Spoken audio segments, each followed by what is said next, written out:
We have question number 4 and question number 5. Review exercise chapter 10. Find the value of unknown for the given congruent triangles.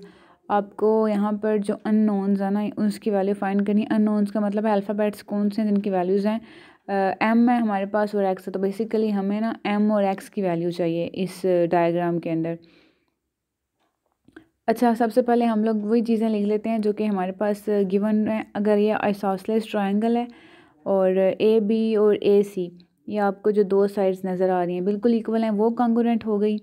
और उसके अलावा जो angle B और angle C है, obviously अगर sides equal हैं तो कॉन्ग्रुएंट भी हमेशा वो एंगल्स भी कॉन्ग्रुएंट होते हैं अगर साइड्स कॉन्ग्रुएंट हों। तो आपको इक्वल का साइन नज़र आ रहा है तो इक्वल का मतलब कॉन्ग्रुएंट इक्वल ए की बात है।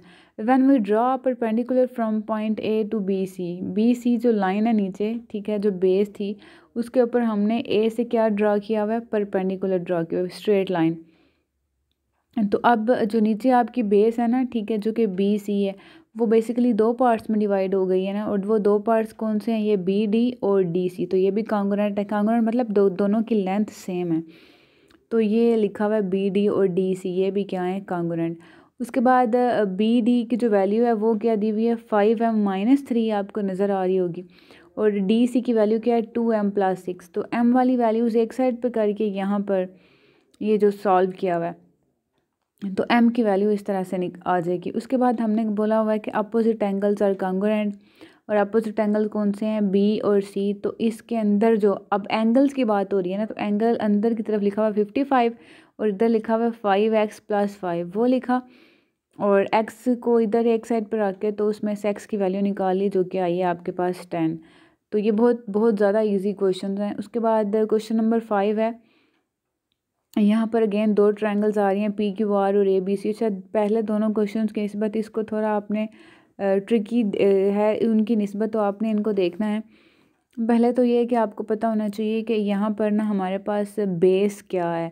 तो इस ट्रायंगल की बेस ये है, ठीक है। मैं अगर इसके साथ बी लिख दूँ और इसी तरह से ये जो मेरे पास ये वाली ट्रायंगल है ना, इसकी बेस है ये ए बी, यानी जिसके ऊपर 90 का एंगल बन रहा है। ये आपके पास बेसिस हैं। और आर पी जो है ना यहाँ पे, ये इसका हाइपोटेन्यूज है, मैं एच लिख रही हूँ। और इसका हाइपोटेन्यूज साइड है ए सी, ठीक है। तो अब दोनों की जो जो साइड बच गई है ना, बी सी और क्यू आर, वो इनके परपेंडिकुलर हैं। तो एक तो ये चीज़ आपको याद रखनी चाहिए। अब यहाँ पर आप देख लें कि इसमें भी आपको अननोन्स की वैल्यू चाहिए। अननोन्स अगेन यहाँ पे कौन है, जी, यहाँ पे वाई और यहाँ पे बी के अंदर आपको एक्स नज़र आ रहा होगा, ठीक है। तो ये तो आपके पास अननोन्स हैं, यानी कि एक्स वाई जी की वैल्यू चाहिए।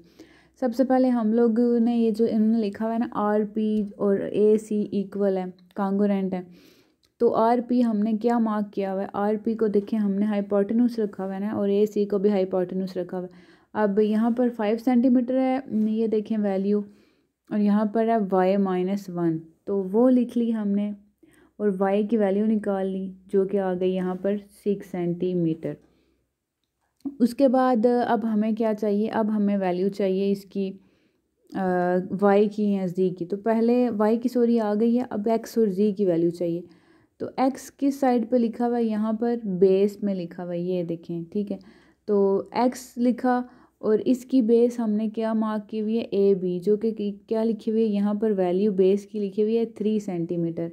तो वो लिख ली, तो x की वैल्यू आ गई 3 सेंटीमीटर। उसके पास हमारे पास z बचता है और जी में हमारे पास परपेंडिकुलर वाली जो साइड है ना, वो बच जाती है दोनों ट्रायंगल्स में। और परपेंडिकुलर वाली साइड में जी कितना है, 4 सेंटीमीटर।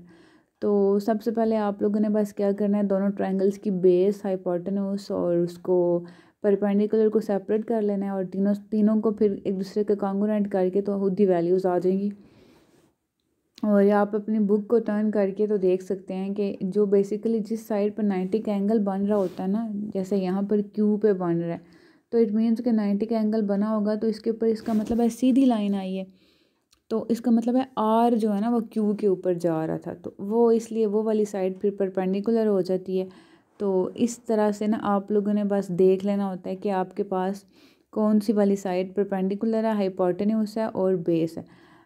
इस में अगर आप लोग देखो तो हमारे पास इस इधर क्यू पे 90 का एंगल बन रहा है और इधर बन रहा है बी पे 90 का एंगल।